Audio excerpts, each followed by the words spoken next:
3 local teachers are taking what they've learned on a recent tour of several sites from the Holocaust back to their students. So especially as an English teacher, I always go back to the idea that stories matter, and stories are an important way to mediate these ideas that we have about conceptions around truth. And the stories that led to the Holocaust are similar stories that are being told now, that these things don't happen in a vacuum. History is something that we can objectively look at and say, this is what led to that, just like any other story. Today we see how the experience has shaped these educators in this week's Brain Gain Brief. Brain Gain is sponsored by Farmers National Bank and the Mahoning Valley Manufacturers Coalition. Nanette Jacobs, a teacher at Ursuline High School, Barry Kimple and Grady Long, both from Crestview High School, recently took part in the Classrooms Without Borders program, traveling to 5 cities and 3 Nazi death camps, accompanied by 93-year-old Holocaust survivor Howard Chandler. I think it's a larger wake-up call of just how to teach with empathy and how to reinforce democratic principles.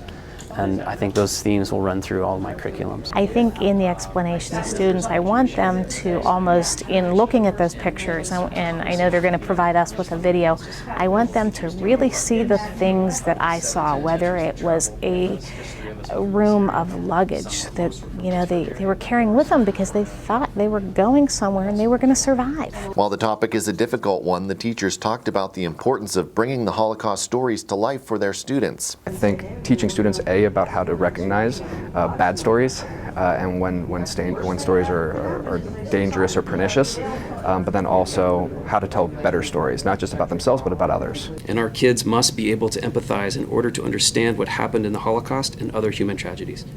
Students must learn to recognize patterns and fight against disinformation and conspiracy mindsets that feed into hate. You can read more and hear more from the teachers at businessjournaldaily.com. A technician at Sweeney Chevrolet Buick GMC has earned the GM Leadership Award from Stark State College. Nathan Wire received the award Tuesday after completing the 2-year associate degree in automotive tech at the college. Wire is one of about 10 technicians Sweeney has sponsored in the program since 2016. According to the U.S. Census Bureau, the number of people over age 25 with a master's degree has more than doubled to 24 million since the year 2000. One reason is likely pay, as the Bureau of Labor Statistics finds people with a master's degree have an average annual salary of $13,000 more than their counterparts with bachelor's degrees.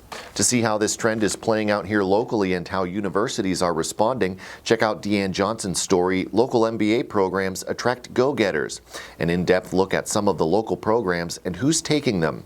A link is available in the description. And that is all for this week's Brain Gain Brief. For more Brain Gain news, click Brain Gain under the Workforce Development tab at businessjournaldaily.com. Thank you very much for watching. I'm Mike Moliterno. Brain Gain is sponsored by Farmers National Bank and the Mahoning Valley Manufacturers Coalition.